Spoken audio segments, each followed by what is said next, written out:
Good evening and welcome. Thank you all for joining us. I'm Cynthia Murray and I am on the steering committee with the Housing Crisis Action Group, and we are delighted to present this summit along with our partners tonight from the Marin Environmental Housing Collaborative. We are going to do a deep dive into how to make housing real, and we hope very much that you will be able to take away from this ways that you can get involved and really make a difference in bringing more housing to Marin County where it's desperately needed. Our meeting is going to be recorded, so if anybody has concerns about being recorded, please be advised, and we will be able to share the link after the meeting.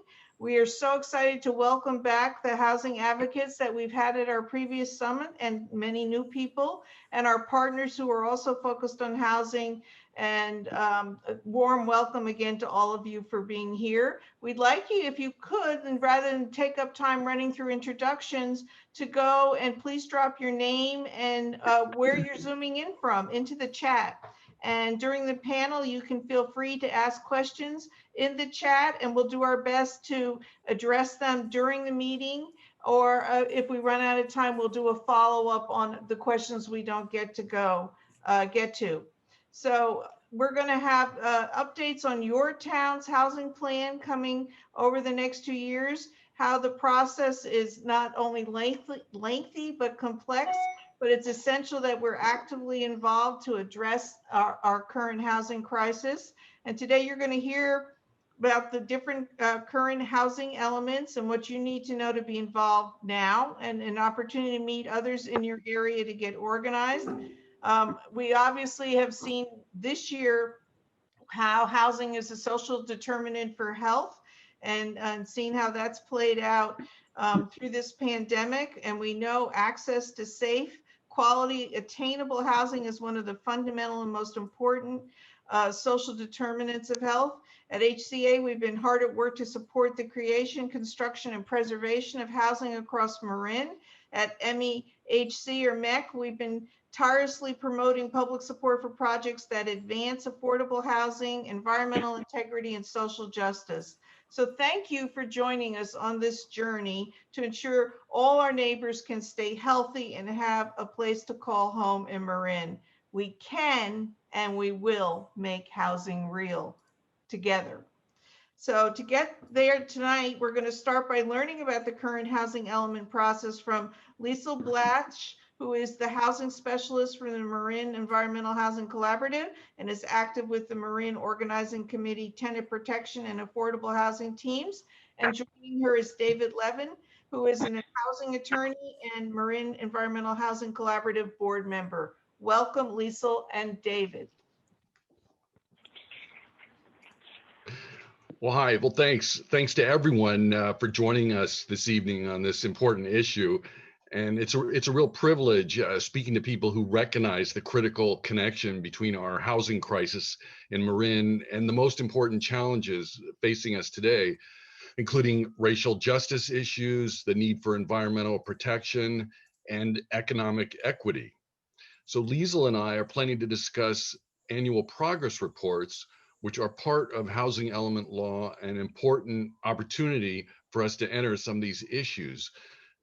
California's housing element law dates back to 1969, more than 50 years old now, but it's evolved significantly just in the last few years from those early efforts by state and national housing advocates to address issues of housing segregation and opportunity barriers by planning regionally towards fair share housing.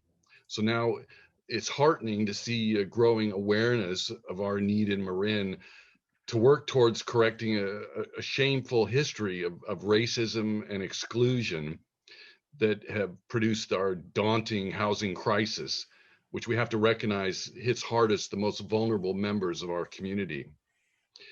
Unfortunately, for many years, the California housing element law has relied mostly on voluntary efforts and self-reporting to meet these important state and regional goals. But the last few years, there's been an important trend towards bigger carrots and stronger sticks to enforce these requirements. And now they're starting to move local jurisdictions to take real action to address our housing crisis. As an attorney, I've been involved in litigation against Bay Area cities that completely ignored or disregarded some of these important housing element reporting requirements. And fortunately, the reporting requirements now, these problems are becoming less common thanks to some significant new funding incentives and also penalties like a streamlined approval process. You'll probably be hearing more about this evening for jurisdictions that fail to meet these requirements. For example, this is SB 35 enacted a few years ago that provides enforcement mechanism with streamlined approvals available for certain types of qualifying housing in jurisdictions that fail to meet the promised housing goals. As housing advocates, one of our first questions should be where we invest our time and energy that's so desperately needed to produce real action and address the housing crisis. And a lot of our discussion today will focus on how to become involved in developing this housing element that's coming up for the next cycle for all 12 Marin jurisdictions that will begin in about 2 years. But Liesl and I'd like to start off by also looking at another valuable entry point for advocates to help focus our critical decision makers on housing. These are our local elected officials who we need to provide the leadership for real progress to address these daunting challenges.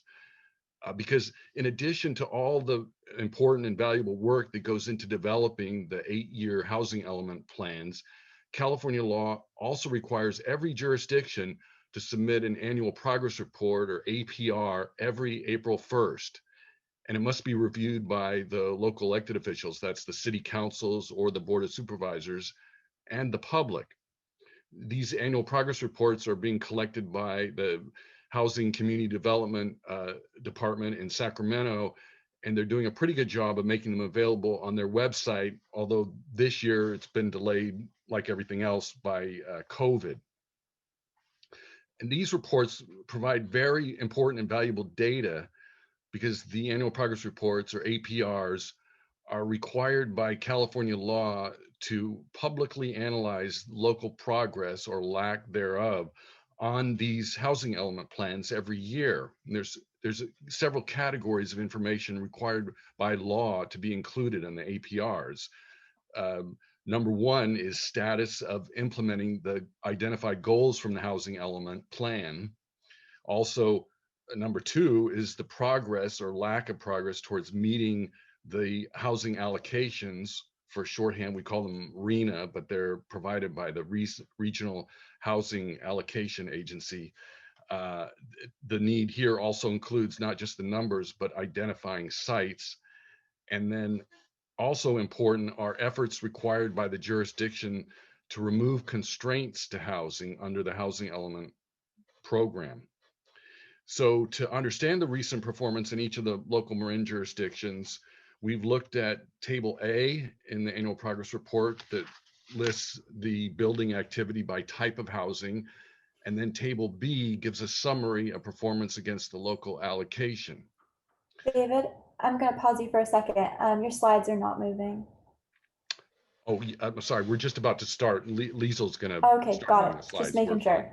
Thanks. Great. Thanks. Thank Just you. about to turn it over to Liesel, and she's going to explain how the work has gone into these, also under our new California law, AB 686, which requires all jurisdictions to affirmatively further fair housing and directly address patterns of segregation that we know too much about in Marin County.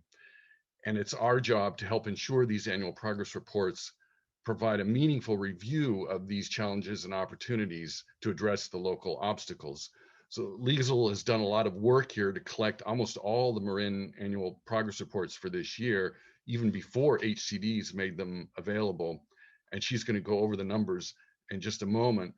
But finally, I'd like to point out that we all know these allocations are going to increase in the next housing element cycle. And this review should help give us a good baseline of the challenges ahead. In the past cycle, even though Marin represents about 3.5% of the Bay Area population in the 9 counties in our ABAG group, last cycle we only got a little over 1% of the housing allocation. In other words, about a third of our share by population. And we expect that to increase significantly in the next cycle. So Liesl is going to help us look at these numbers in the Marin APRs so we can better understand the challenges ahead and work on putting together a plan to address them. So Liesl, take it away. Thanks. Okay, so I'm just going to flash up here on the screen quickly the recently published Marin County income limits for affordable housing, just to give you an idea of the income limits for which each jurisdiction is required to create a certain number or permit a certain number of housing units. So those income limits, of course, go from low income, very low income to moderate to market rate. And they're based on calculations from the California Department of Finance. So David already noted this last cycle, Marin's elected officials lobbied for and won a reduced RHNA requirement, giving Marin the lowest housing allocation as a percentage of population in the Bay Area. So in this cycle, Marin only needs to create enough new housing for about 1% of its 2017 population compared to 2.4%, which is the regional average. So as David also mentioned, we requested from every jurisdiction in Marin their most recent annual progress report, which has gone to HCD, or Housing and Community Development, and I think an accepted version will be published later this year. But this is sort of a first look at those numbers. And for the various planners who are on the call, if you see any mistakes, please let me know. This is kind of a raw first look. So the first slide I want to show is just the raw percentage. If you just say the total number of units that are supposed to be permitted and how far we are in creating those or permitting those units, you can see that the different jurisdictions in Marin have very different percentages. And these percentages, however, so we're about 75% of the way through this cycle. So we hope that everybody will be at least 75% of the way through creating their units. And you'll note that some of these cities are quite a bit over 75%. But as we say, the devil is in the details. Even if you are at, say, 148%, as Fairfax is, you may not actually be where you're supposed to be with your RHNA numbers because you need to meet all of those, a certain number of units in all of those income categories that I just showed you. So, so in other words, you can be over 100% in this chart, but actually not have met your RHNA requirements. So the poorest performers in this cycle, and nobody get too offended, are Belvedere at 18% of total RHNA goal, San Rafael at 32%, and I think Tiburon is at like something like 27%. Now, San Rafael was very concerned about this, and they started to do research on this the last couple of years. And as many of you probably know, came out with a report on the challenges to creating housing in San Rafael. And it's sort of expected that by adopting a number of measures to encourage development, they will actually be able to boost those numbers. So for instance, for the lower income categories, they have housing in the pipeline, such as Homeward Bound's Mill Street Shelter and Supportive Housing, the 3301 Kerner building that was purchased through Project Homekey that will provide another number of units of affordable supportive housing for the formerly homeless, as well as the 64 affordable senior units at the upcoming Whistle Stop Vivalon project, and then inclusionary units in a number of large market rate projects coming down the pike. So let's take a closer look at those numbers. So this chart basically shows where the different jurisdictions are at. The red line represents 75%, which is sort of where we're at in the cycle. And then the green line is very low income. The blue line is low income. The orange line is moderate income. And the gray line is a market rate, basically. So looking at this, you can see that Mill Valley, I'm going to add something here, and let me see if I can get this to add. Mill Valley and Corte Madera are the two jurisdictions that are very close to reaching that 75% in every single income category. And in fact, a year ago, there were 2 of only 28 jurisdictions in the entire state that were excluded from the SB 35 streamlining because they had achieved this much. So I thought that was quite interesting. Some jurisdictions are well above their total required units, as we noted. but they are, as I said, not totally making it in their other categories. So Fairfax, I think, is at 530 some odd % for low income, but it's still behind in terms of moderate and market rate. And I think Larkspur is also above in terms of its market rate, but it's behind in its other categories. So you can see there's some interesting things going on here. So another way to look at these, and I have broken down slides of these if anybody wants later to see more detailed versions of the cities. Another way to think about this is which percentage of the affordable units are deed restricted. So deed restricted housing is housing that is basically created to require rents to remain at a certain low level. And those usually that's for a certain number of years. And it's usually a requirement for projects receiving public funding or low-income housing tax credits. So you can have affordable housing that is not deed restricted and affordable housing that is deed restricted. And the different cities and towns have been very creative on how they're creating low-income housing. So for instance, you can see that Mill Valley, only 3% of its units are deed restricted, even though they've met their mark for very low-income and low-income housing, because a large proportion of their housing units are actually ADUs, accessory dwelling units, or junior accessory dwelling units. So those are units that are assumed to be affordable because of their size and because of surveys market surveys that are done that show that they appear to largely be affordable to those in the lower income categories, but there's no requirement that they have to be affordable or stay affordable. Whereas some other types of affordable housing are required to be affordable and stay affordable. So in Marin, overall, only about 39% of the low-income and very low-income housing that's been permitted to date in this cycle is deed restricted.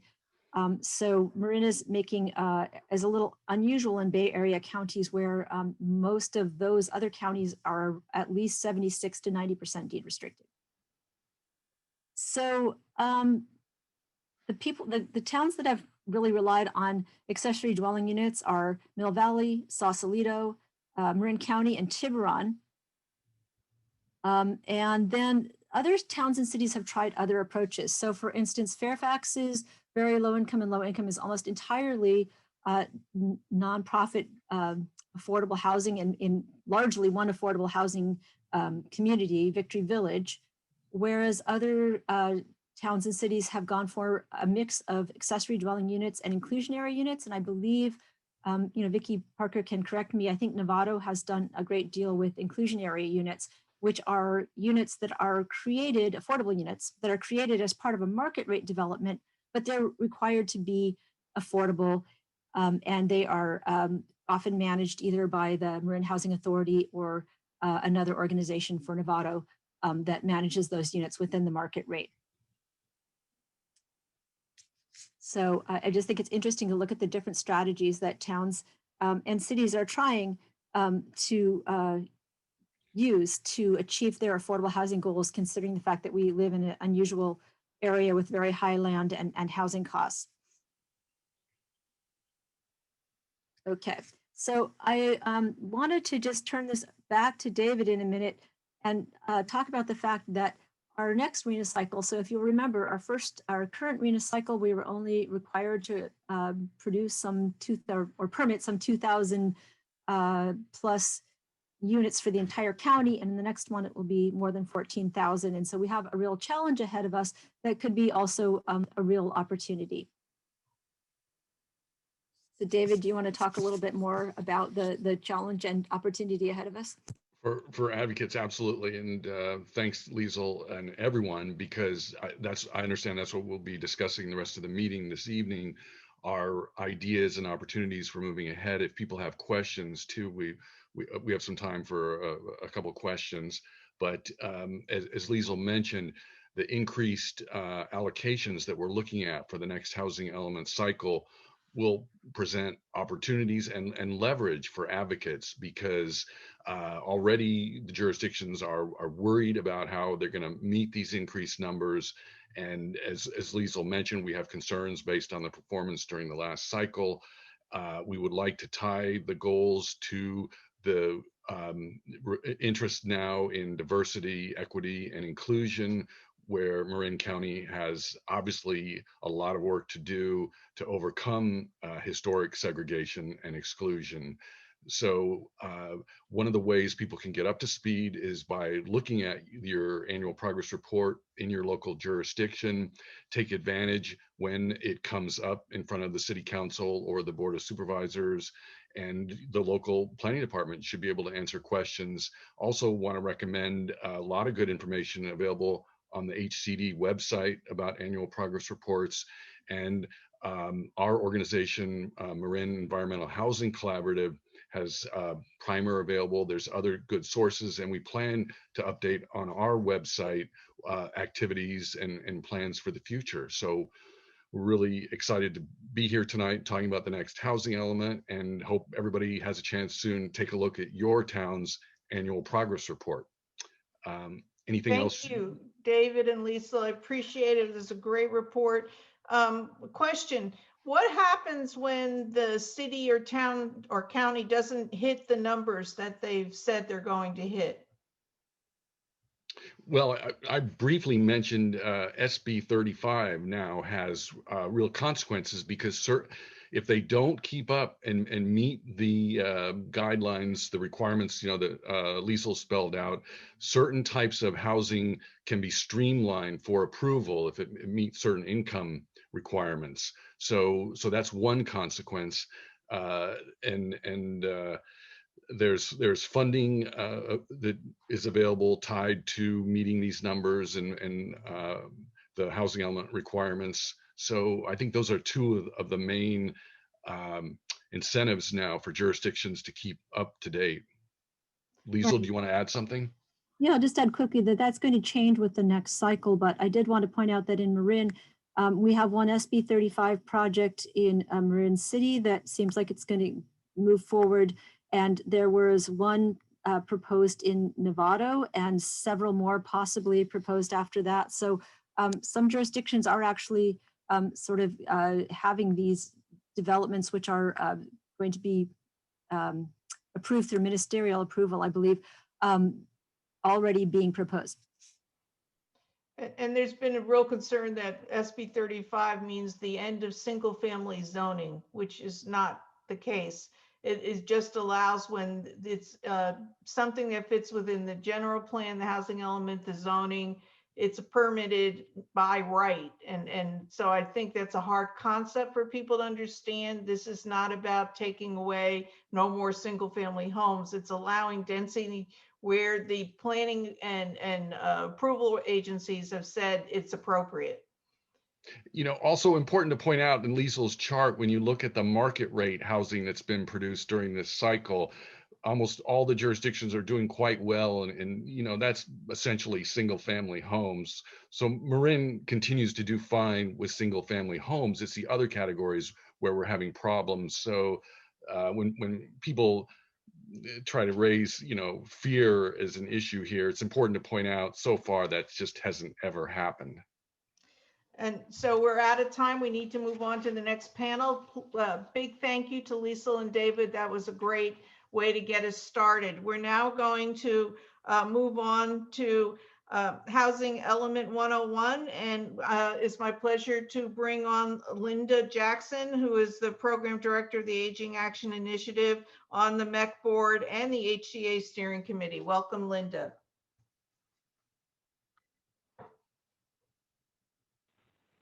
Good evening, everybody, and thank you, David and Liesl. The analysis they do of housing and tracking it for years now has been just so helpful to all of us. And thank you, Cynthia, for your leadership on the Housing Crisis Action Steering Committee.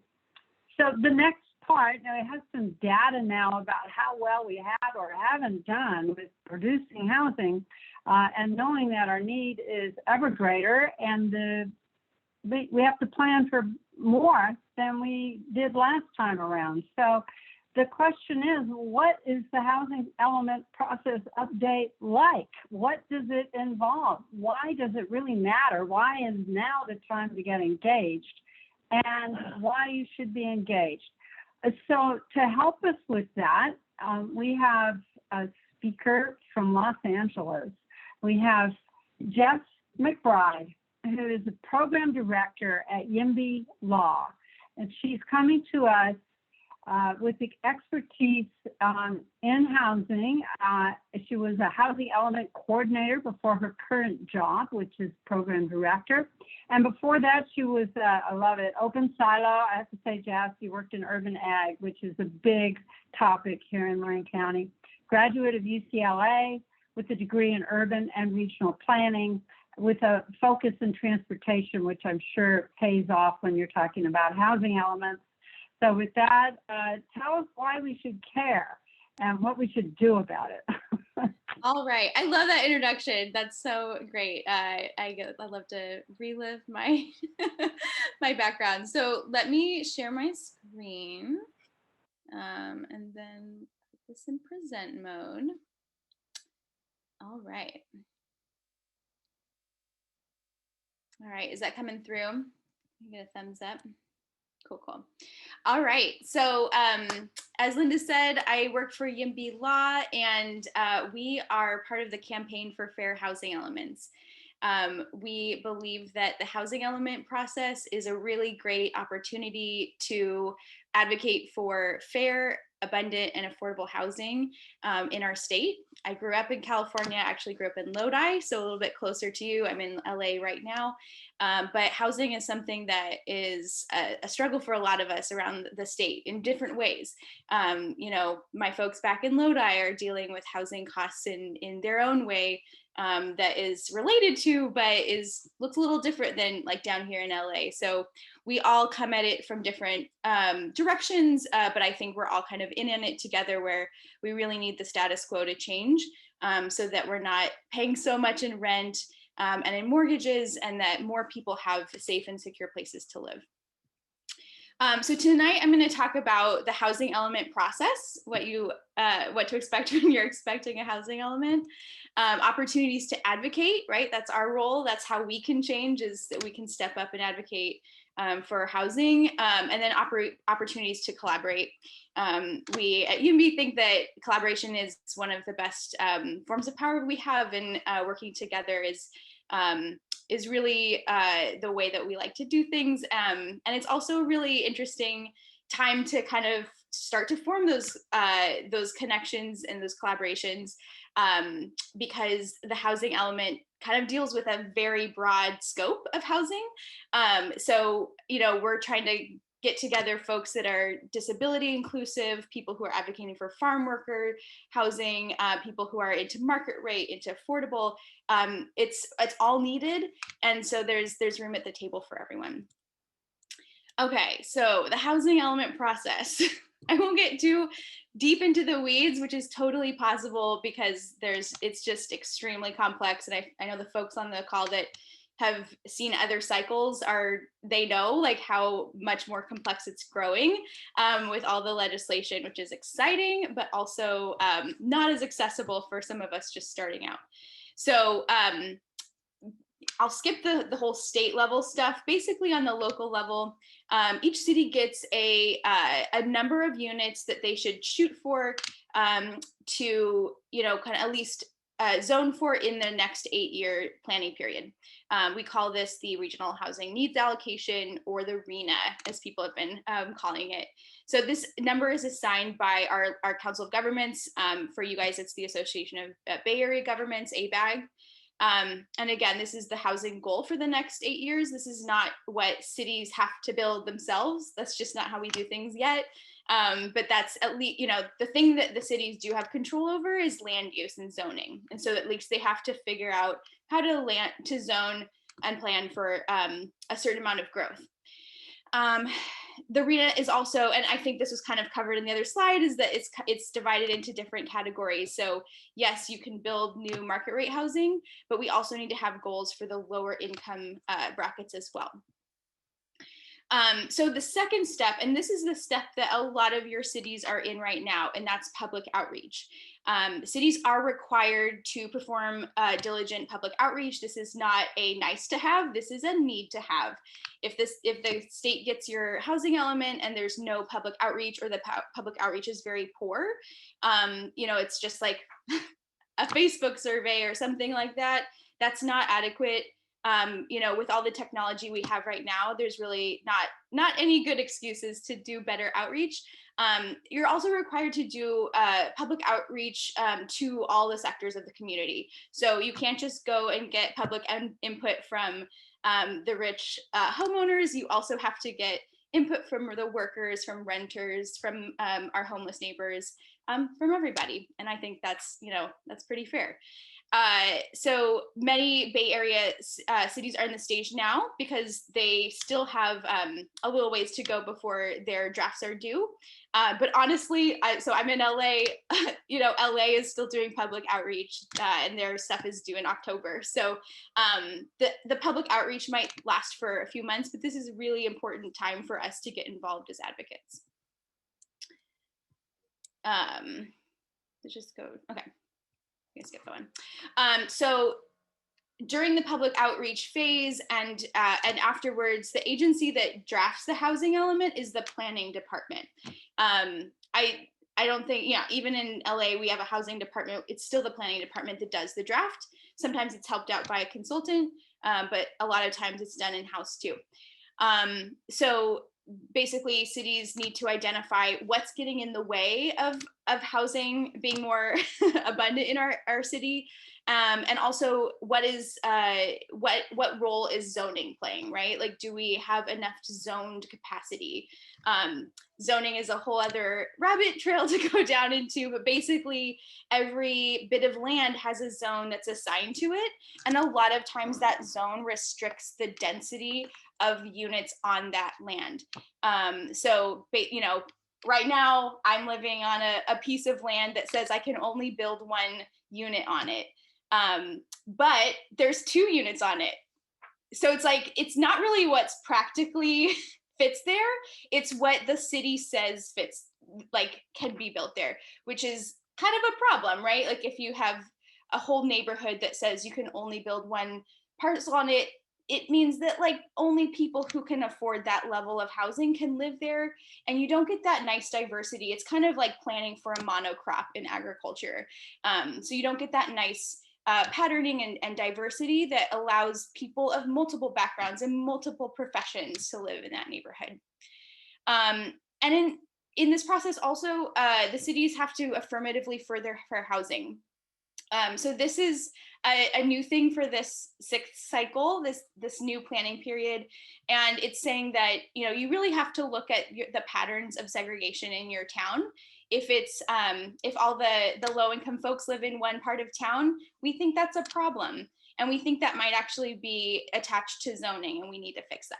So, so once the element's drafted, your planning commission and your city council are going to adopt it.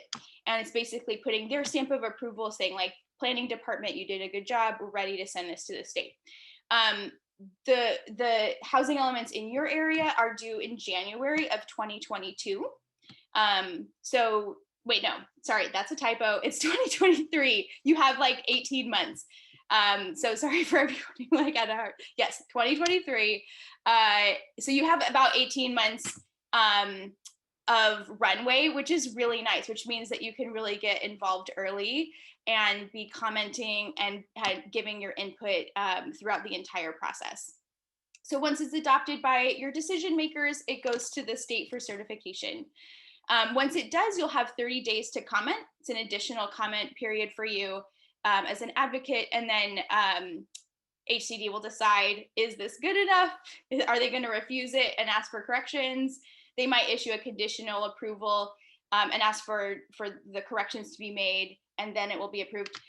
Or they'll certify it because you did such a good job of zoning and allowing for housing in your city. And then the city will kind of commit to certain timelines of change in their housing element, and the city will have to follow through with those.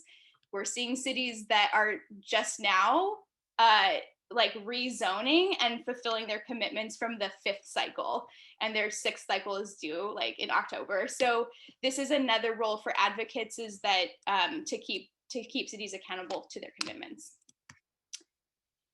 Okay, so how to advocate, that's our role, right? So step 1 right now is a great time to get ready. You know, get with your local groups. There's so many organizations on this call now. Pick one that fits with your kind of goals and perspective, and make sure you're on their list.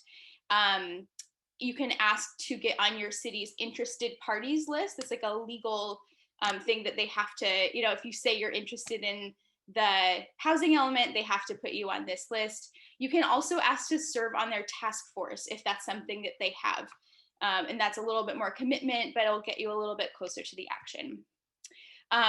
So we can help at Lee Law. We have a huge resource library that you can check out and kind of brush up on your housing element knowledge before you start. Engage with public outreach. So when public outreach happens, when there's workshops, show up, speak up for housing, and really encourage your planning department, whoever's facilitating the meeting, that yes, we want to have enough room for more neighbors. We don't want those houses way out in the wildfire areas. This is something we have to do to have fair housing in our state. You can track meetings on our calendar. We have a whole campaign calendar of public meetings and workshops around the state. And it's all crowdsourced from volunteers like you. So I definitely encourage you, put on public meetings on our calendar, and then we'll be able to email out for people to get engaged. Kind of the same thing, but for decision makers, when those plans go to the Planning Commission and the City Council, it's a great opportunity for you to speak up and advocate for housing to your electeds. And then we've actually created this system where you can report back on meetings, creates a record for us and helps us know which cities are kind of trying to get around their responsibilities. And it helps other volunteers know what's going on in cities around them too. When the drafts come out, they're very long, but they're really interesting to read. It's part of our work as advocates to read the documents and see, what they have inside. Is it accurate? Is it doing a good job of planning for housing? We have the right to speak up and say, this doesn't adequately reflect my policy goals for my city. We've created an audit tool. It's very new. It's ready this week. It's fresh off the presses. Go check it out. And this can help you audit the quality of a housing element. It's a little bit technical, but I'm curious to know, if you guys think it's interesting, give us feedback. We're really excited about this. And then keep the momentum going. After the housing element is adopted is when the housing policy really hits the road, and cities need to rezone, cities need to actually implement the programs that they promised to do. And that's our other role as advocates, is to track those. They're required to give actual dates and timelines for those commitments. Let's keep those cities accountable by tracking those commitments. Okay, so opportunities to collaborate. I feel like you guys, this whole event is a collaboration. So I feel like you guys are on the right track already. Get with your local organization, form relationships, figure out your strategy of how you want to advocate for good housing elements. We work with folks even from faith communities or classes on campuses. So there's no rules of it has to be a formal advocacy group. It can be a group of friends that you want to get involved with the housing element. And of course, there's the Yes in My Backyard family, YIMBY Action, YIMBY Law, and the Campaign for Fair Housing Elements. So this is the website to sign up. We'd love to hear what cities you're interested in following, what perspectives you're coming from, what are your priorities. So go to fairhousingelements.org/volunteer, sign up to be a housing element watchdog. We have some of our watchdogs on the call tonight, which I'm very excited about. And yeah, so that's, that in a nutshell is is our approach. I'm going to hand the mic over. I'll just hand it back to Linda. She might have a whole introduction for Lorenzo. So thank you guys for your time, and look forward to seeing you out on the field. Great, thank you so much, Jess. So we have 3 questions in the queue, but first I'm going to bring in Lorenzo. Well, let me introduce him for you, and then he'll say a few words, and then we'll do some Q&A, and other people can put the questions in it. But the questions that we have so far, and you can think about them, is how can we get people to build housing? And what about water, the lack of? And what happens when a housing element falls out of compliance? I know this is having implications money-wise. So I know not all those are in your bailiwick, Lorenzo, but just can think about them. I want to introduce Lorenzo Cadova. I've known him for a few years and just a huge fan of him. He's a senior aide to Marin County Board President, Supervisor Dennis Rodoni. He's a longtime supporter of older adults, which is what Aging Action Initiative, we advocate for them. I want to take a moment here to note the state's master plan on aging, housing is the #1 goal. Housing for all ages and all stages. And Lorenzo comes with a great awareness about the housing issues facing older renters, younger renters, and especially lower income renters. He's a graduate of the University of the Redlands and a graduate of Center for Public Education. Lorenzo Cadova. Hi, everyone. I'm so excited to be here with all of you and to see so many familiar faces around the Zoom. You know, it's interesting that we're now more than a year into our COVID world, and it's become a norm to have now a screen full of all the people that you care about.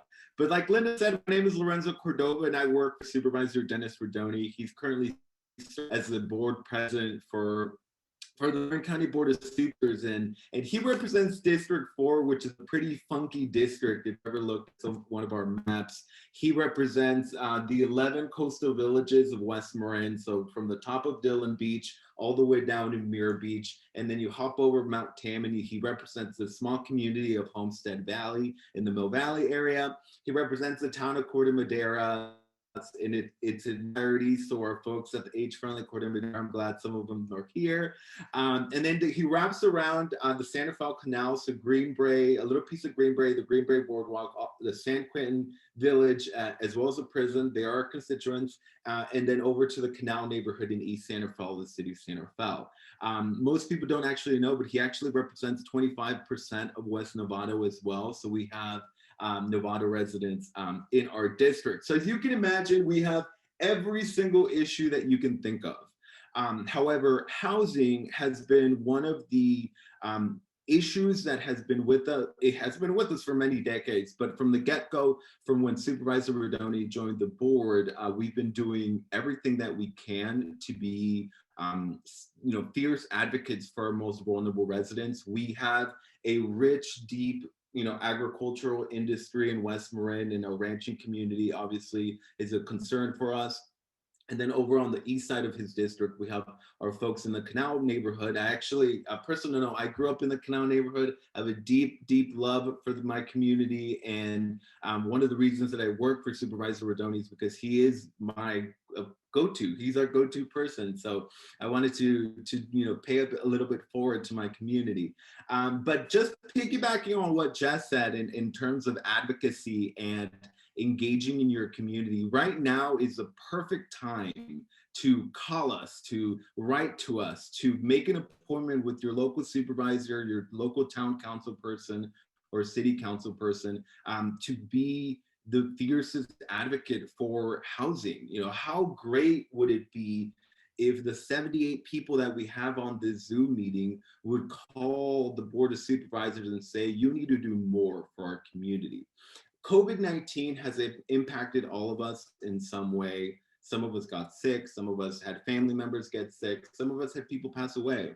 But one of the realities of COVID-19 is that all the social inequities in Marin County were amplified and thrown into our face. And from the get-go, housing was one of those issues that was super hard for the county to support our community in saying, oh, you have to quarantine for 14 days, but what happens if this person has unstable housing or is sharing an apartment unit with 14 other individuals, and we are requiring them to quarantine? So we've had to get creative with how we are meeting the needs of our community, but the housing element process is one of those opportunities for us to have a more regional approach and do a little bit more.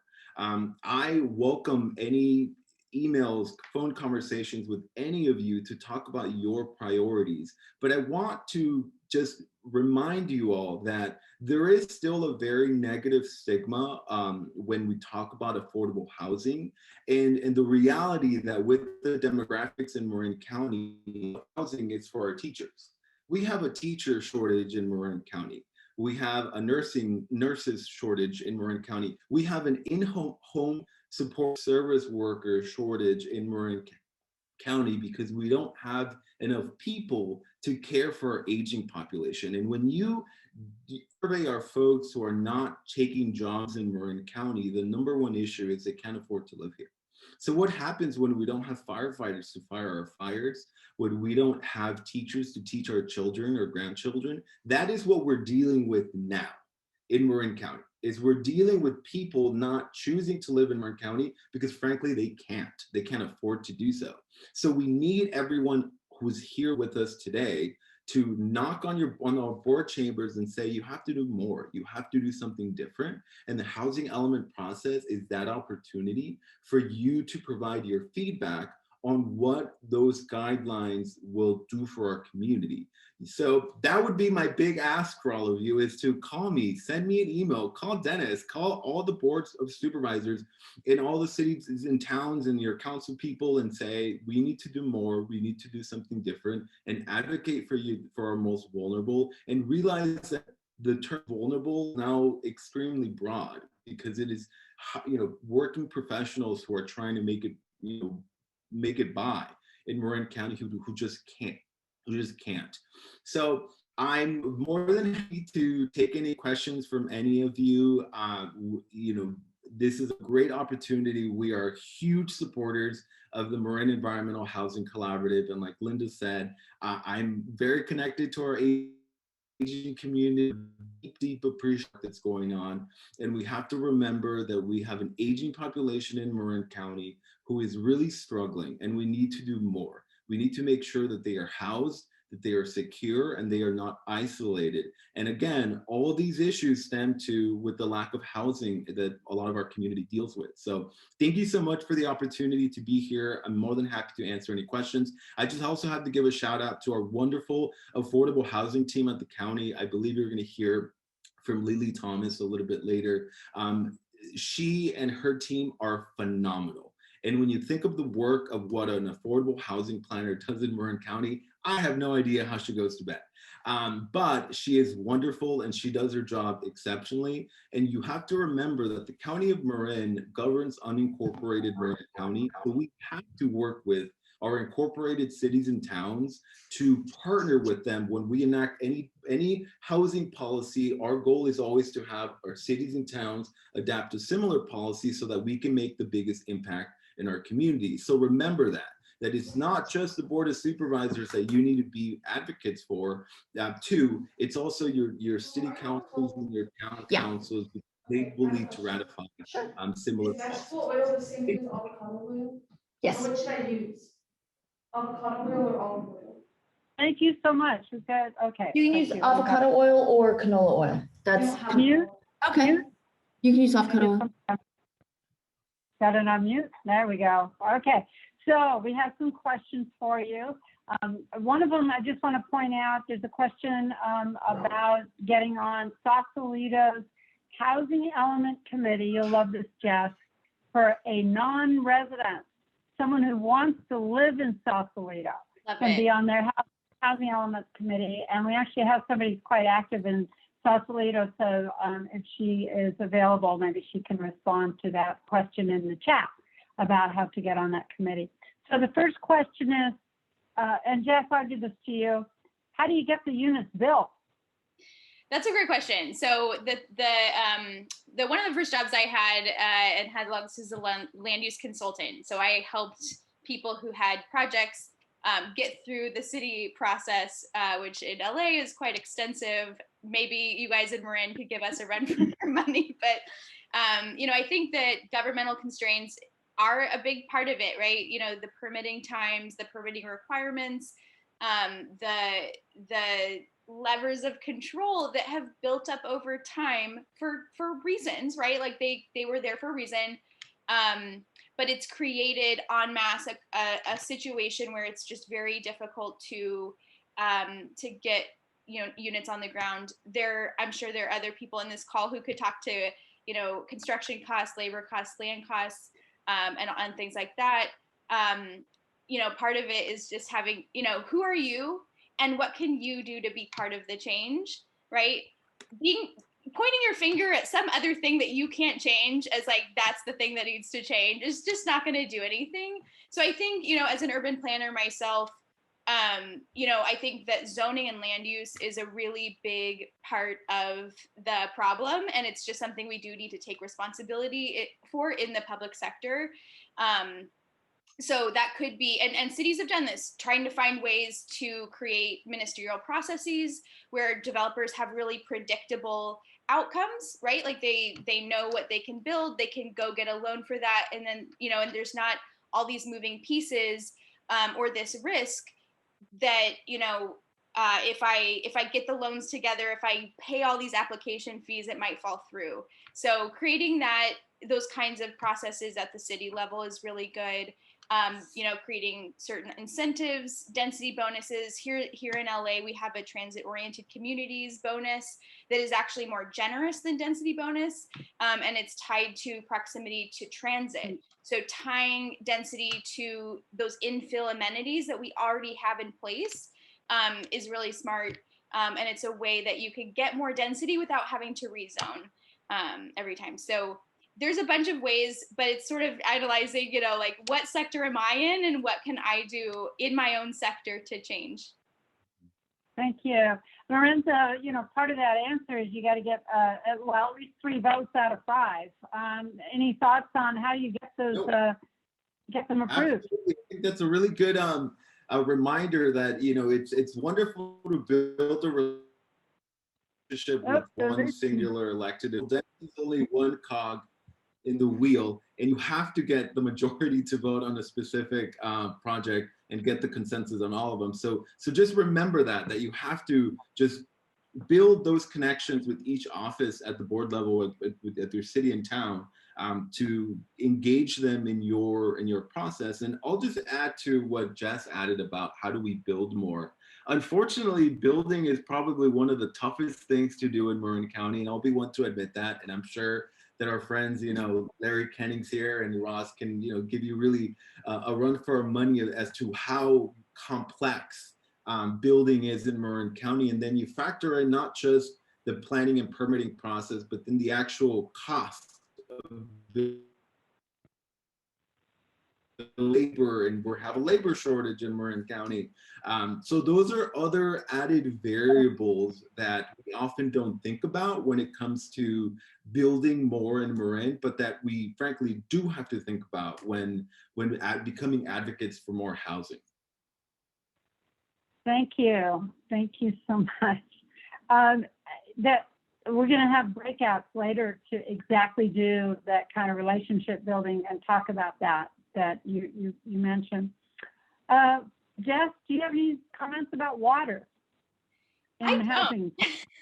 I will admit, this is not my wheelhouse, but I know that it's very important. I'm, you know, again, like grew up in Lodi. My cousin is a water lawyer. Like it's something that our state really deals with. So I definitely think, you know, whoever is expert at that, I will say that like you know, residential use of water, from what I've heard and studied, is that what residential use is not really is not really the bank breaker.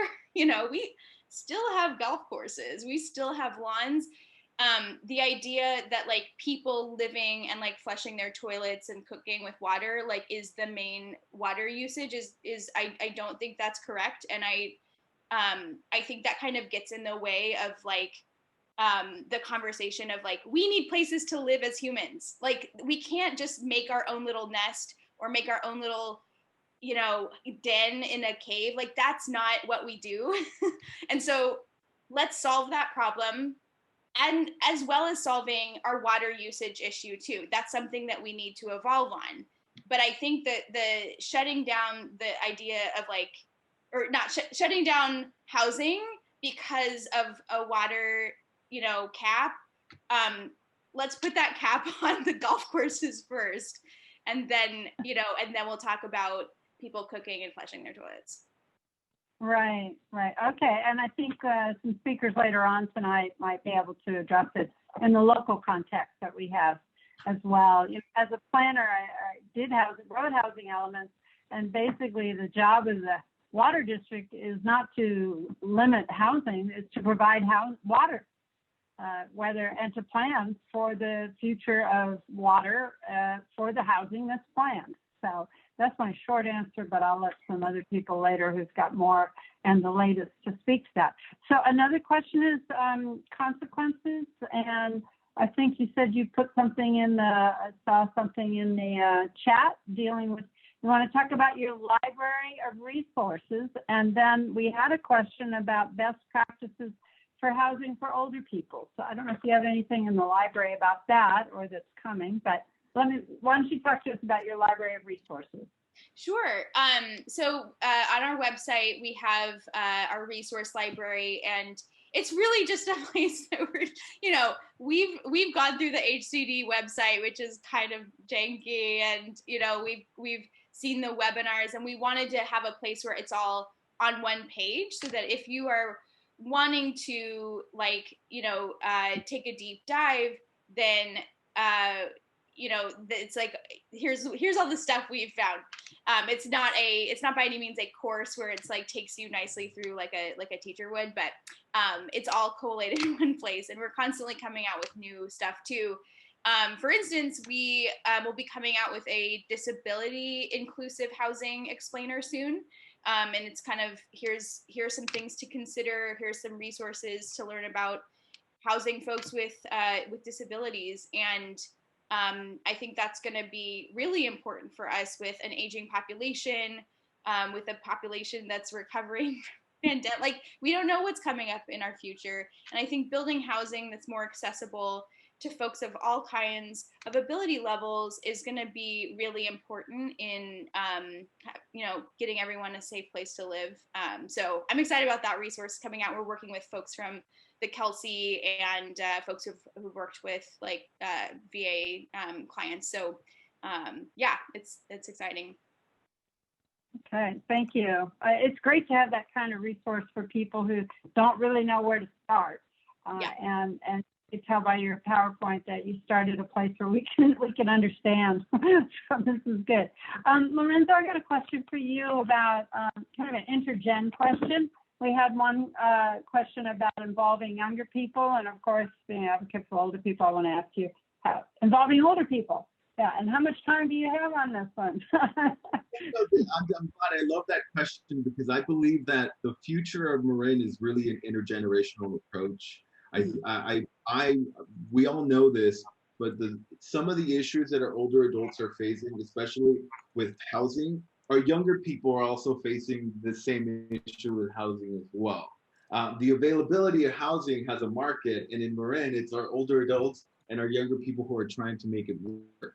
A couple of years ago, we launched a survey to develop our age-friendly plan, where we surveyed our older adults, and we got a robust set of data. And one of the hot topic issues that our older adults wanted to know about was housing. What are we doing to keep them in their home or provide them with more opportunities for them to live in this community? On the similar spectrum, or I guess a similar facet, we also have a lot of young people who, as a result of COVID-19, have come back home and are either living with their parents or with a loved one, and they're plugging into what's going on in their community. And I think We need to harness that enthusiasm. We have, just think of the folks who planned today's forum. We have young people who are willing to engage in these policy discussions that frankly have been really limited because they have been either away or just the issue hasn't become real to them. So remember this, decisions are being made every week at the Board of Supervisors at our local cities and towns that will, affect the future of people that we're not hearing from. So it is our job to actively bring those voices and perspectives to our decision-making tables so that we can hear from them. And I'll just share a couple of new ways that we're trying to do that. One of the barriers for accessing our board information is language. And we have a wonderful, wonderful Spanish-speaking community in Marin County who just doesn't have the ability to understand what a board meeting is. So we've actually have in place a pilot program where we translate our meetings in its entirety into Spanish. And we have a service that if a Spanish-speaking resident calls for public comment and they want to say something, we'll have some translated back to the supervisors so that they can understand. And in doing so, our hope is that we're eliminating that barrier when it comes to the second option. The second new change in our board process is, typically our board comment period, our public comment period was, random times. Now it's the first item of every single agenda. Young people and older people have busy schedules. They can't wait around for the 10 o'clock or 11 o'clock, public comment period. So every board meeting day at 9 o'clock, that is public comment speaking time. So, and it's always going to be that's a change that Supervisor Rodoni made as board president to ensure that stagnant time will hopefully allow more people to plug into what's going on in their community. So I would hope that we harness some of that enthusiasm of our younger people who are trying to really engage in their community, because the reality is we need them to come back.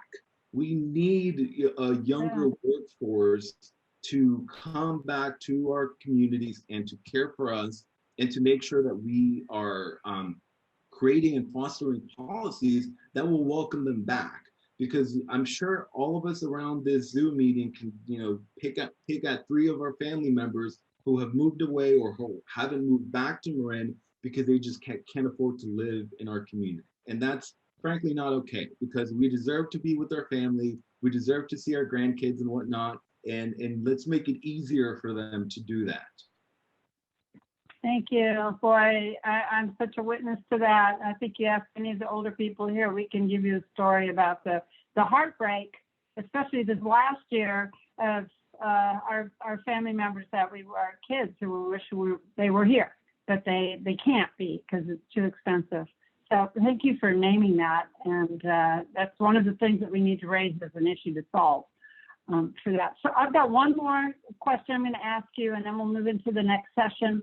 And I did see your question, Cynthia, and so I'm going to pass the buck to Ethan for that, and hope we can get that answer from them. But Jess, there's a huge interest in Marin County to address the long-standing race segregation that we have in our county, embedded in racist practices decades old.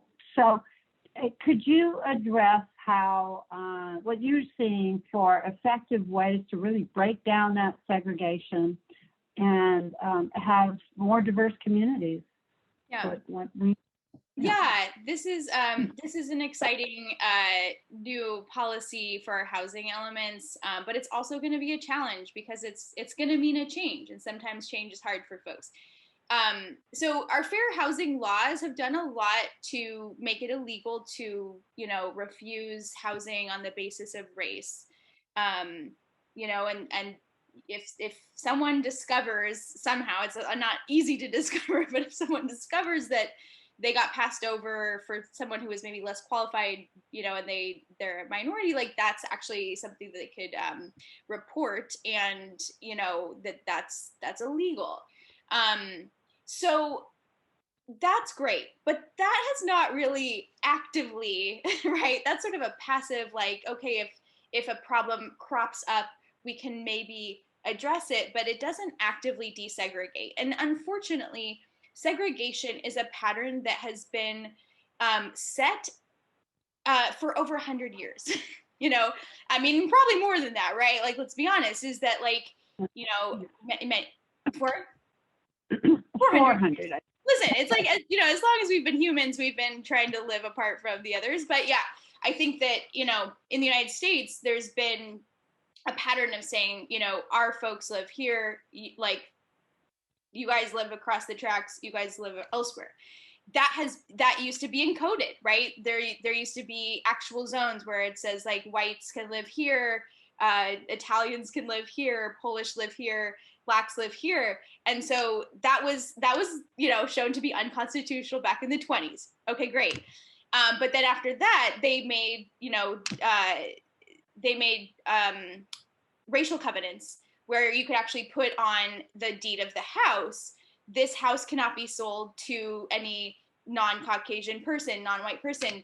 And that people would create whole subdivisions, right? And part of their value add was that there would be these racial covenants. So they would sell the houses to white folks to say, this neighborhood's gonna be safe for you, because legally no one can sell one of these houses in this neighborhood to a non-white person. That was like a benefit of the purchase.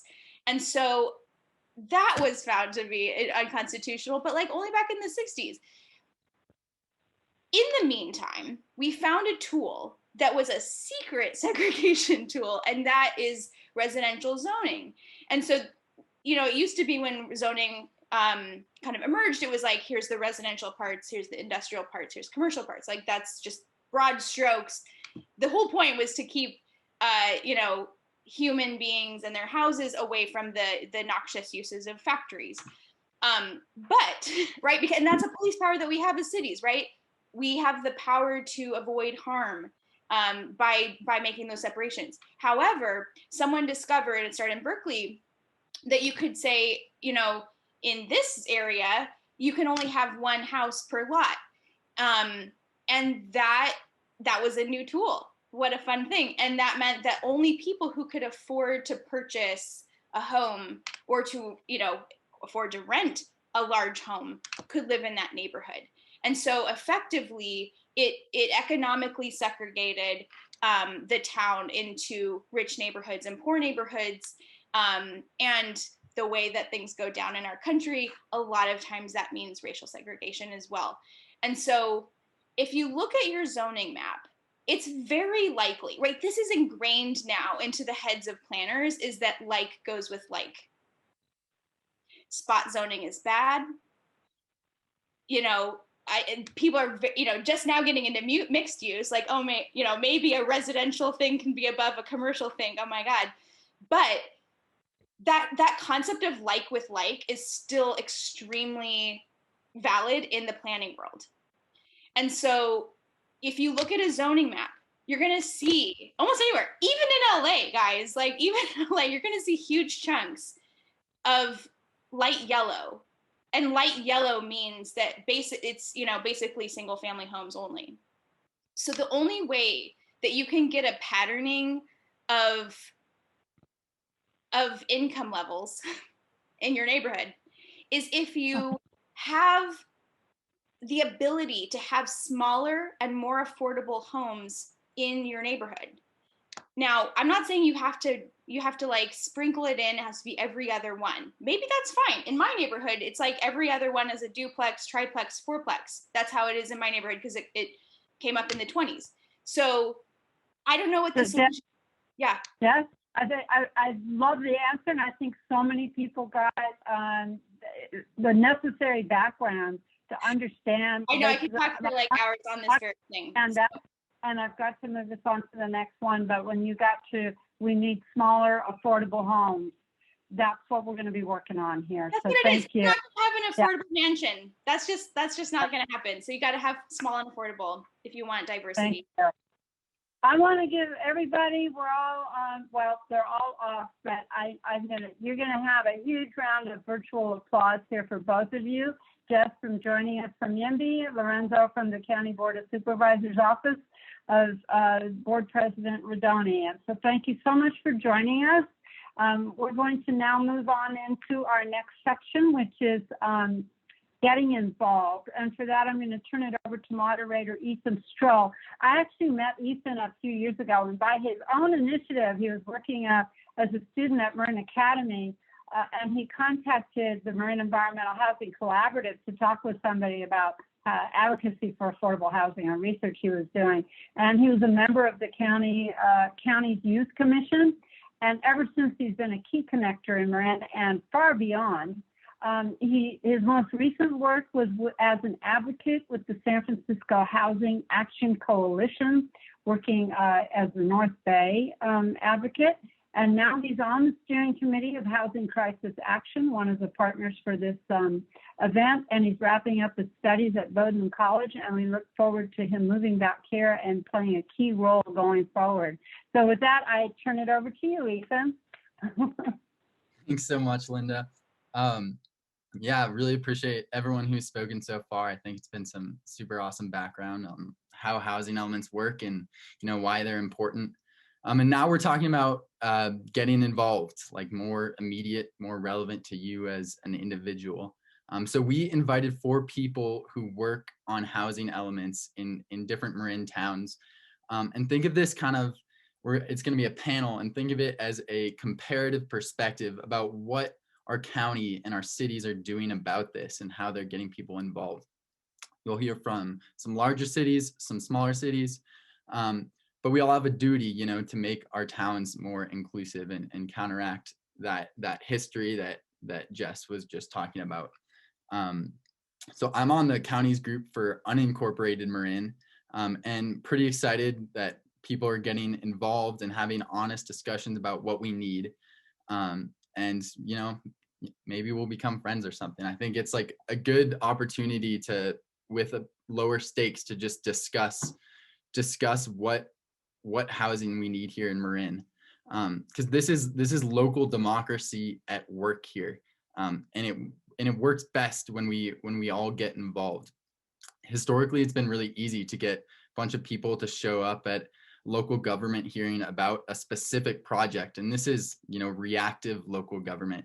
But housing elements are an opportunity to actively tell our governments what we do want, and where we want it, because it is needed. Housing is needed. And so the people talking here will help us figure that out. So we have representatives from the county, Novato, Corte Madera, and Ross. And if there's no representative from your jurisdiction here, invite you to think about what you would want them to do. And we're going to do our best to send you information about what your jurisdiction is doing. And if you think that they should do more, then we definitely encourage you to pressure them to do that.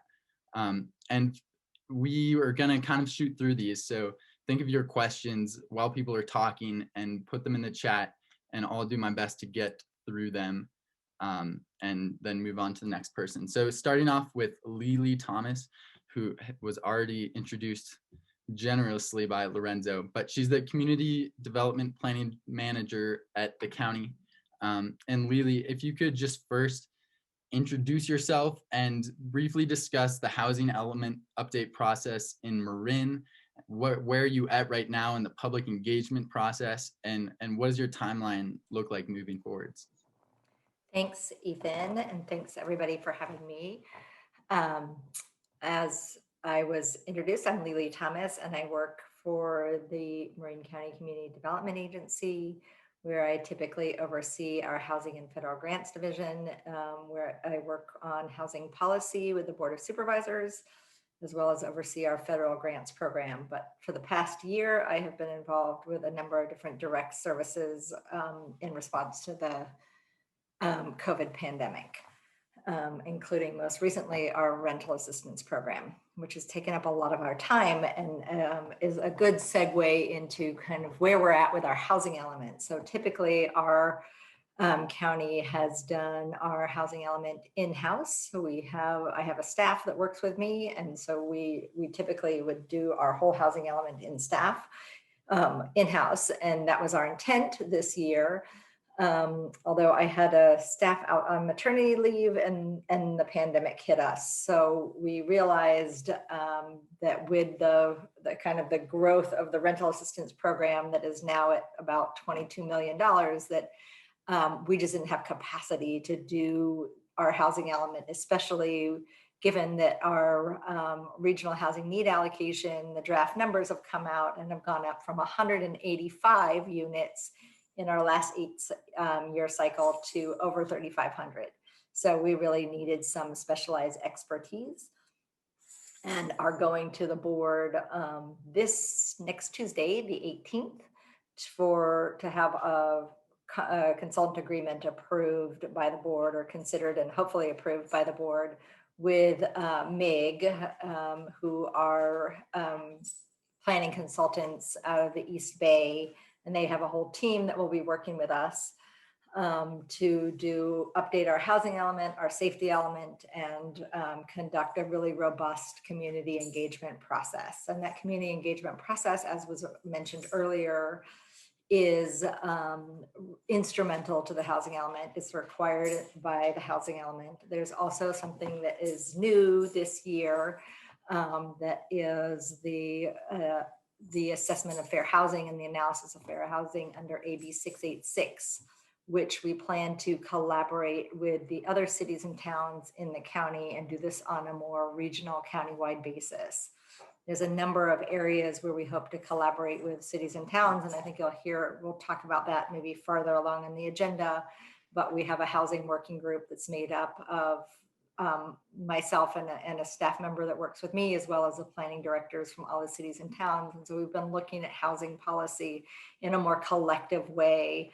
We have developed objective design standards to help with projects when they have that SB 35, that streamlined review, and other kind of housing policies. And looking at housing elements together is one of the projects that we plan to work on through that housing working group. I don't know if I answered your question, but I can just talk about housing all day. So sorry. Yeah, thanks. And just one, could you go a bit more into the specifics on what the community engagement looks like, you know, especially for people who are historically excluded from Marin or underrepresented in our political process? How people get involved?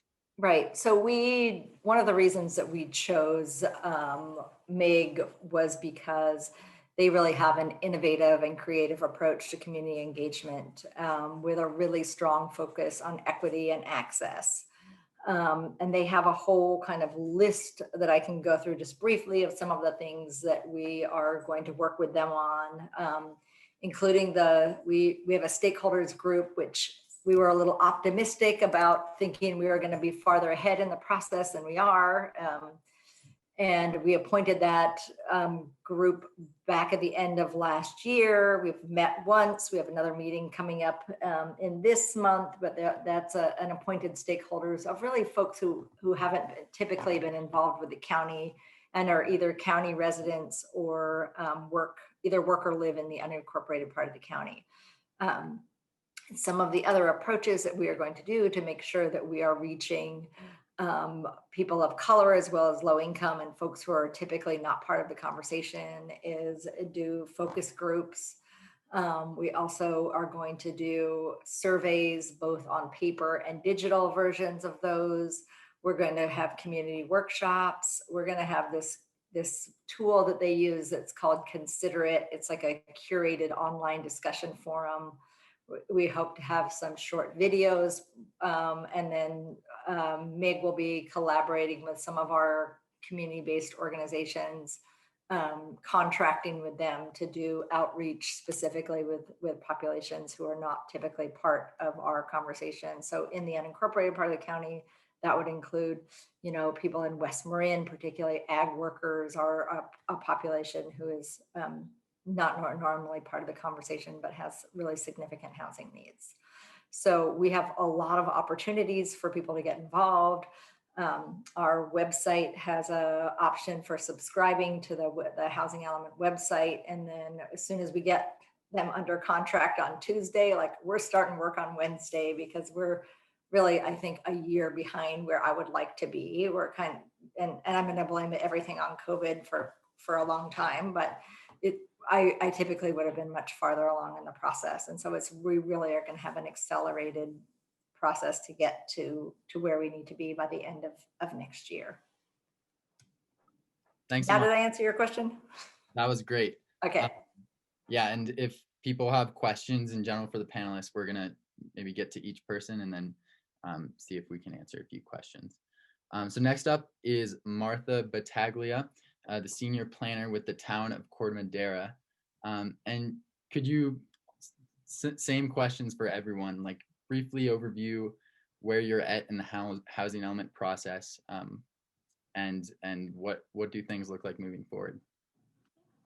Well, hello, everyone. It's nice to be here. Thank you for having us. My name is Martha Battaglia. I'm a senior planner for Corte Madera, and I work with our director, Adam Wolf, on housing issues, and then I also do current planning as well for Corte Madera. So like Lily, I wish we were further along than where we are. We're really kind of just starting to ramp up and get underway. We will soon be, we're initiating the process of, planning for housing to meet our obligations under RHNA. Our numbers went up just over 70 units in the last cycle to over 700. So we anticipate we'll be doing a lot of rezoning and increasing density in general plan to meet our housing obligation. So we're kind of starting to think about the public process. And one thing we plan to do is do a series of workshops, which we likely will start in the summer months. So it's designed to be kind of start at the macro scale of kind of housing, affordable housing, why it's important, and then kind of work down and, at the end kind of culminate into housing opportunity sites and where housing makes sense in Corte Madera. So anyone who's interested in engaging on those conversations, we would love to have you be a part of that. You can pass along your email address. I can add you to the interested parties list, and then I can keep you updated as we get those workshops scheduled and underway. So we do hope to do a lot of work with other agencies in Marin County and collaborate on some of the outreach pieces, surveys, focus groups, workshops. I think there's a benefit and a value to working collaboratively with other agencies, as it's a similar message we all will be discussing with our communities. So we look forward to working with other jurisdictions. And then something we've been working on recently, Lily mentioned it, the Objective Design and Development Standards Project. Corte Madera formed a technical advisory working group meeting, and we've been having several conversations recently with our Planning Commission about the toolkit that was developed, which is essentially objective standards to apply to multifamily housing projects.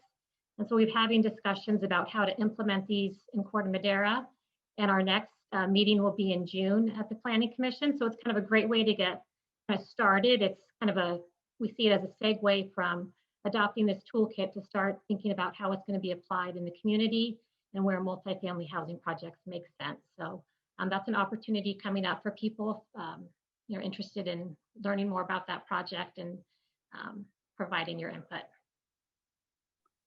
I think I answered the question, but if there's anything I missed, let me know. Yeah, I think you covered both. So really appreciate it. Next up is Vicki Parker, who is the Community Development and Economic Development Director in Novato. So what is Novato doing about the housing element? Hi, everybody. Thank you for having me. It's nice to see everyone's faces, and thank you, Ethan. Yeah, so I'm going to echo what Lily and Martha just said. The process is going to be pretty, it's going to go faster than I think any of us are going to be comfortable with. The allocation methodology process took about 6 months longer than would typically, so that took 6 months off of our part of the work. So we're all going to be, racing. So we will also be hiring a consultant to do ours. We're just in the process of developing that RFP right now. We have started doing some of our sites analysis to see how many of the sites that we have in our current inventory and our current housing element inventory can be reused. So we're doing that, and we're going to take it a step further to do some pre-engineering and site work, site development work on those sites because of the implications of loss of density with some other changes in state law. So we're doing quite a bit of pre-development work on those sites. The budget request will be going to the council in about 3 weeks. So as soon as that is approved, which I assume it will be, same thing, will be off and running. In terms of outreach, I think I really appreciate the comments that we've gotten so far about the variety of topics we've talked about, because I think that a couple of things have been important takeaways for me. One, what Ethan said earlier about the fact that people often come out to speak about individual projects, but this is really the critical part. This policy development is the critical part because it lays the groundwork for those future projects, as we all know, but it also carries the CEQA, it lifts the CEQA load for us as well. So the policy development that happens right now, if done properly, can really serve us well in a variety of future actions. So I'm glad everybody's involved right now in looking at that. As far as Novato has a communications and outreach team, and they do a great job. We've had a lot of success with online forums, especially that we've pushed them out a lot more during COVID.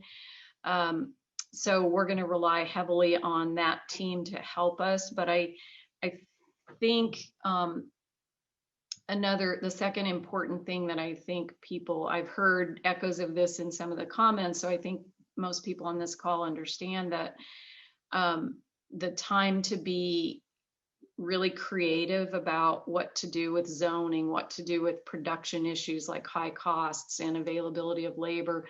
Those are not those last two are not the bailiwick of government, right? So those are in the hands of private financial markets and unions and that and others. So creative problem solving is going to be really important. And I think that's going to come from a variety of sources. And this is not a place where government's going to have all the answers.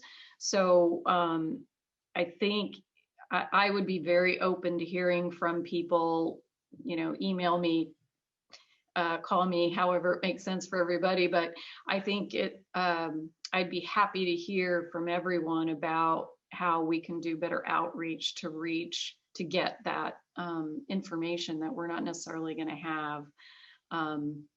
So I'll stick a pin in that. As far as something official like a steering committee or task force, we haven't asked the city council what they want to do with that yet. They will tell us later on when we take a consultant contract forward and they get to really see what the work program looks like. So I don't have as much detail, certainly, as Lily just mentioned, because we're not as far along in the process yet. So the consultant and their skills and talents are going to drive a little bit of that outreach and work plan. So I'll know more about it later. We'll have a web page up pretty shortly on the update process where people can sign up to be notified and can sort of track milestones going that way. And certainly I'll be involved from now till it's complete, so people can email me. Happy to respond and give people periodic updates. So I hope that answered all the questions, Ethan. But if I missed one, feel free to let me know. No, thanks so much. And if you all have any questions for anyone, feel free to write them now. Otherwise, we might move on after Patrick. So Patrick is the planning and building director in Ross, Patrick Streeter. And thanks so much for being here. And could you talk about Ross's work on the housing element? Sure, thanks, Ethan. And yeah, I've been with the town of Ross for a little over a year now. Before that, I was a planner up in Santa Rosa, and before that, New York City. So I went from about 8 million people to 175,000 to about 2,400. So the challenges are certainly different in these different jurisdictions. For those who are not aware, Ross is very small. We've got about 1.5 square miles of land area, and a lot of that is very steep topography. It's also very much single family residential zoning, and it's pretty much all developed. There's not really any undeveloped land. There are some very large parcels, of course. And so we're kicking off the housing element update. We're looking to collaborate with other Marin jurisdictions as much as we can. So Lily was mentioning earlier kind of those different collaborative approaches. For outreach, we have robust engagement with the existing Ross community, but we're really interested in hearing from people that would want to live in the community that don't have the opportunities now. So that's another area where we're looking for this collaborative approach, and where the participants in tonight's meeting would be helpful. We're looking for creative ideas of outreach. How can we engage the greater community, the voices that we're not hearing from? There's a very modest downtown, kind of a village commercial area where we might be able to put some housing. But really, we're going to be looking at amending our existing zoning and seeing where we can fit housing in. We have around 820 units, and we're going to be responsible for adding 111 around that. So that's a pretty significant amount of the percentage of the existing housing that we'd have to be able to show where that's going to go. So a lot of that's going to be through ADUs or creative thinking on how we can put more units on the existing developed parcels. So again, looking for creative thinking on how we can accomplish that. And then, yeah, as I mentioned, the engagement part of things is something that we're getting starting with right now. We'll probably bring on a consultant to really increase our outreach. But we do want to hear, just as Vicki was mentioning, we want to hear ideas. We want to hear people's thoughts. But what are we missing when we're doing this analysis? We're planning on doing a lot of this in-house, but there's only a few creative minds on staff, so we really need to engage the community to really accomplish this Herculean task before us. Thanks, Patrick. Really appreciated that point about people living outside of Ross and outside of the jurisdictions being involved. Given Marin's racially and economically exclusive history, it's not necessary. It's not as democratic to have only the wealthy people who are able to buy a home here to be able to participate. So I'm sure, one of the 70,000 people who drive into Marin every day would love to be involved in this process if they can. So looks like we have maybe 2 questions in the chat open for anyone to answer. And then we'll keep going. So the first question is from Suzanne, and I'm not sure, I'm sure people write books about this, so you might not have a great answer, but what is the potential role of community land trusts in affordable housing advocacy?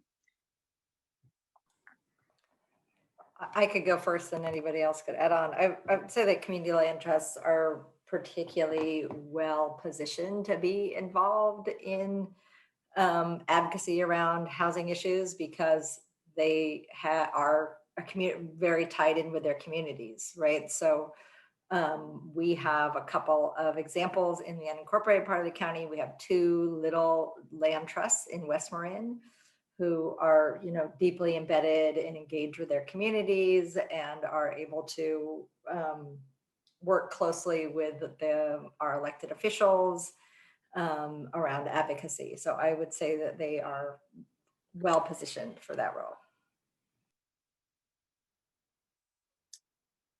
Thanks so much, Lily. And I know there's also some people continuing to organize around community land trusts in the county. So I know maybe we can get you those resources after, Suzanne. And next, Kiki Laporta, question for Patrick. Do you expect pushback regarding traffic with the obvious solution of ADUs in Ross. Traffic and parking. There's always pushback on those two topics.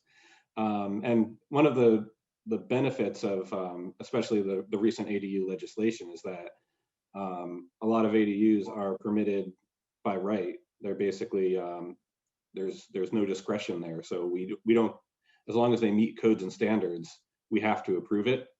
So even if, you know, there is pushback and concern from the neighborhood about taking away parking spaces or increasing traffic on, a lot of these are very narrow roads through these neighborhoods. But even if there is pushback, our hands are basically tied when there's housing that meets the standards that are either state mandated or in our own code. So that's one of the approaches we're looking at, is kind of expanding the flexibility of how you can put an ADU on your property with, you know, as long as you're meeting those standards. And so as long as we can do it safely, you know, there's the safety issue with traffic, and then there's the perceived inconvenience of traffic. And so, you know, those two things, we want to be concerned with the safety. The inconvenience, usually it's nowhere near as bad as people make it out to be. So I think these ministerial ADUs is really a solution to neighborhood pushback, because you're always, no matter how much education you do, you're always going to get pushback on the roads are already too busy and there's already nowhere to park. Thanks, Patrick. Ethan, would you mind if I jumped in on something real quick? Do we have a second? Yeah, real quick if you can.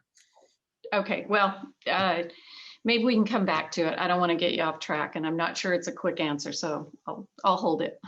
You know what? It sounds important. Go ahead.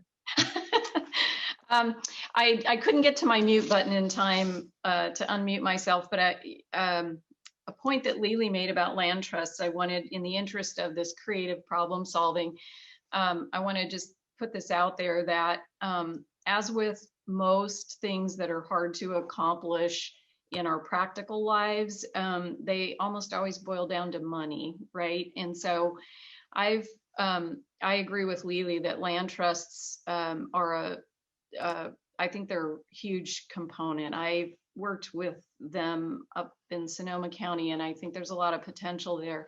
What I've had city attorneys be uncomfortable with is this idea that a land trust could go bankrupt, they could dissolve, they could, you know, go out of being. And what happens with our affordable housing covenants then is that the city or the county, the local agency, has a buyback provision. Well, if you've got a lot of houses in a land trust protection, you probably aren't going to have $6 or $7 million also on hand to buy those units back when that happens. And so that's it's a barrier, right? It's a barrier to getting people comfortable that that is a forever policy fix. And so I'm just putting it out there as a thing to ponder, not expecting us an answer to it or anything, but it's just an example of how these layered complications keep adding up to meaning that we don't produce housing. Thanks, Vicki. And we originally had some time slated for breakout rooms for everyone to kind of talk with people who are in their jurisdiction. But I think that at this point, like, people have good questions and good things to talk about. So we might stay all in the same Zoom room, and people can continue to ask questions that might have gotten unanswered from earlier, or that they have anew upon hearing all these panelists. And thanks so much to all of the panelists on the call right now. Really appreciate hearing y'all's like diverse perspectives on what different towns in Marin are doing, and excited to continue the advocacy going on for housing elements in Marin.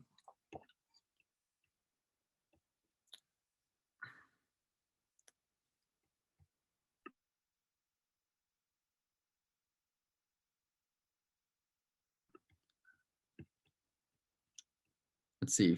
People feel free to ask questions If not, we are totally great to wrap up early and get people on with their Wednesday evenings as well.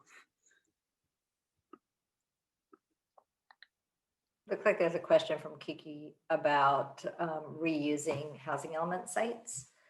And there is, when you are going to use a housing element site, you have to do an evaluation of the site to kind of look at why it didn't develop previously, what barriers there may have been, and you typically have to take some further actions with the site, and that might be rezoning it. It could be having that site be a by right site, and what that means is that you don't go through the typical discretionary review process, but as long as a project meets specific, kind of laid out guidelines, like it has to be at certain height, etc., then the project can be approved. So and there's new kind of policy from HCD around reusing housing element sites. In previous cycles, we could just reuse housing element sites over and over and over, and there really wasn't any limitation on it. So even if a site hadn't developed because it had, whatever kind of barriers there were that prevented it from developing, we could still reuse them without any kind of limitation, and that has changed. And there's, usually some really significant action that you have to take on the site to make it be reutilized. Thanks, Lily. And looks like there's also just a question from Julie about can anyone please tell me what percentage of new housing units will be responsible of the government versus being provided for by the private sector? Who's responsible for building this housing? The local governments, the local jurisdictions are responsible for zoning for the housing. So we have to show in our housing elements, we have to show a plan, this and very specific site by site. This is where we can meet our housing needs at every income level, including extremely low income and very low income folks. And then that's the city and the county and the town's role in the housing element cycle, or in the housing element process. It's to zone it, to kind of set the table for housing to be developed on those sites. And then it is up to the market, I guess, in our world, whether it's nonprofits or for-profit developers, to develop on those sites. But and then there's some other ways that local jurisdictions can support housing, primarily through funding. For example, the county in San Rafael and Nevada have housing trust funds that they can use to support that housing, and those are another role that local government has in the housing process. But private and nonprofit and for-profit developers are the ones who actually build the housing. In terms of understanding the numbers, it's probably helpful to look at those allocations and realize that everything that's extremely low, very low, and low needs some kind of funding support. So, and in Marin County, some of the moderate is still going to need some funding support. So whatever that looks like, whether it's inclusionary zoning or it's tax credit program or affordable housing trusts, like Lily just mentioned, everything in those lower income categories needs some kind of subsidy to make it happen. Or support, I should say, not subsidy necessarily, but definitely support, regulatory support or subsidy. And just to piggyback on what Vicki said, just so that people know, inclusionary policies are when a local city or town or county says that when a for-profit development comes through, if a 10-unit project, that 20%, for example, of that has to be set aside for low income or moderate income housing. And inclusionary housing was really a way of getting at those exclusionary policies that Jess talked about earlier, where we have policies that are intended to segregate our communities and that have reinforced those patterns of segregation. And so inclusionary policies were intended to actually, instead of just having one type of housing, that you're opening it up and having a variety of income levels included in those developments. Thanks, Lily. Yeah. Go ahead. And this part's fascinating to me. I'm like Lily, I could talk about this stuff all day. When Lisa was showing the APR data earlier, and what you saw was sort of these two prongs of achievements in Nevada. One was above moderate market rate housing and the other was low. The reason those two are paralleling one another is because of our inclusionary zoning. When developers were building market rate projects, the inclusionary required them to provide low and moderate. Without that inclusionary zoning, we would not have made that kind of progress in our low income category. There was a question from June that I wanted to answer, where she was talking about kind of the probability of development and that you needed to factor that in. And I think that what she's talking about is a requirement that you need to have a cushion in your housing element, so that if a site develops at a lower density with fewer units than you had anticipated or than you had planned for in your housing element, or it comes in, a site develops at a different income level, for example, a market rate development instead of affordable, as you had indicated in your housing element, that if you don't have enough sites to always be able to accommodate your RHNA, if you don't have enough other sites that could meet your lower income housing need, then you have to amend your housing element. And you have to go back through your cycle, you have to go back through your community engagement, you may have to do additional environmental review, and you have to resubmit it to the state for their review. So you don't want to do that. You want to avoid that because it's a lot of work and it's a lot of time. And so where jurisdictions are going to want to have even if your number has gone up, you're still going to want to plan for a housing element with more units than what your regional housing need allocation is, so that you can accommodate some fluctuations that might actually develop of how your sites are actually going to develop. Thanks. And we might have time for maybe one or two more questions. This one is from Ross, which I thought was interesting. In addition to the upcoming 2023 to 31 RHNA cycle numbers, will any unmet numbers, RHNA numbers from the last cycle roll into the next cycle's requirement? So if towns don't do this, do they have to do more? I can maybe Patrick, Lily, or Martha can expand on this more than I can, but I believe the way that was addressed with the allocation committee that happened at ABAG was it was one of the factors that they looked at when developing the allocation methodology. So I might be wrong on that, but I think that's what happened. So the absolute numbers won't roll forward, but they were part of the new allocation calculation.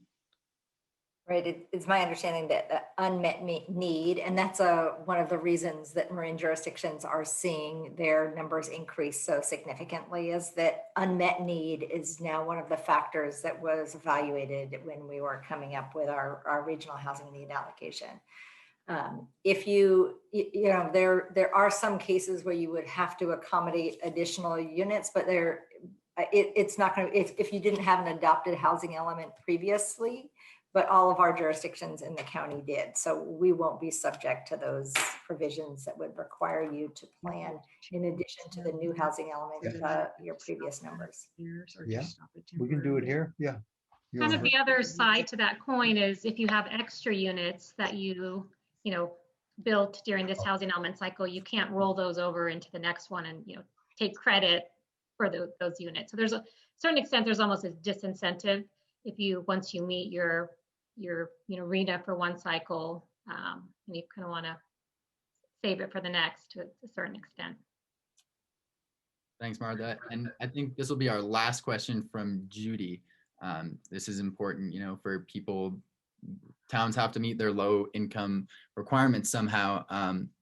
And one of the ways they do that is through inclusionary housing percentages. And Judy's asking, how can inclusionary housing policies change to have a more equal percentage, say 50-50, rather than 10 or 20% affordable? What do people, feel free, anyone to go on that? I'll start with that because we just finished, we have an admin draft of a study that was done looking at our inclusionary policies. Most of the jurisdictions in the county participated in that collaborative effort. And, you know, one of the things you have to make sure is that your inclusionary policy isn't so restrictive that it is having the effect of limiting and restricting housing. The county currently requires 20% inclusionary of every single project. And you know, there's a careful economic analysis where you say it's still feasible for them to develop and include that inclusionary housing. And if it isn't, then they're going to scale their project down and make it smaller so that they're no longer subject to it. So we see that because we have an inclusionary policy that basically if you develop 3 or more units, one of them has to be affordable. And so since we adopted that policy, we've seen a lot of developments that will develop 2 units, but very few that do 3, right? Because they'll just scale their project down. So you have to be careful with that. And, you know, if we're going to get to a place where you are going to do 50% affordable and 50% market rate, then you would need to have subsidy to support that. The market wouldn't be able to develop at that split. And so, you know, we would need to have some more local money. Other communities have bonds, they have a dedicated source of revenue for affordable housing, other counties and cities across the state. And I think that that's what we would need to consider if we wanted to have a higher percentage of affordability. I'll just chime up in Santa Rosa. We wanted housing. We were trying to get multifamily units built in the downtown, and we actually waived our inclusionary policy for downtown housing because the developers just couldn't make it pencil out for the rents that they would get building in the downtown. We were just not getting any movement on development with the inclusionary policy in place. So what Lily's saying is it's a very delicate balance, and it's going to be even just where in your jurisdiction that applies is going to have to be given careful analysis, or you're just not going to get any housing at all, or underdeveloped sites. Awesome. Thanks, Patrick. And thanks to everyone for being on the panel and answering some additional questions that we didn't tell you about were going to happen. Now I'm going to go ahead and pass it off to Chantel Walker, who is on the board of the Marin Environmental Housing Collaborative, and she's just going to wrap things up for us. So thanks, Chantel. Thank you, Ethan. Good evening, everyone. This has been an amazing opportunity for all of us to come together with a really action-packed, jam-packed information housing summit, and to really look at the details of how we can be supportive. And I know it's been said a couple of times, but really contacting jurisdictions, and we'll help you contact them and share information so that we can be there as these public decisions are being made, as the housing elements are moving ahead. There will be people in Marin who say no to some of the progress that we're trying to make around housing affordability, and frankly, the long-term sustainability of our county. To those people, we must always be there to say yes. The jurisdictions need us. We're equipped now with a bit more information and certainly more channels for that information. So the jurisdictions need us. Let's be there to say yes frequently. In addition, please stay connected with Housing Crisis Action, Marin Environment Housing Collaborative, the broader collaborative that we're putting together and continue to support. We absolutely need to use this opportunity to get housing in our community. And finally, we all thrive on support and action. And so this is a call to action, a call to use every opportunity that you can to bring your colleagues together, to show up yourselves, and to be a part of the conversation that strengthens our community, our individual cities and towns, and Marin County as a whole. So thank you. Thank you for being here, and good night on behalf of all of the partners that put this together. Thank you.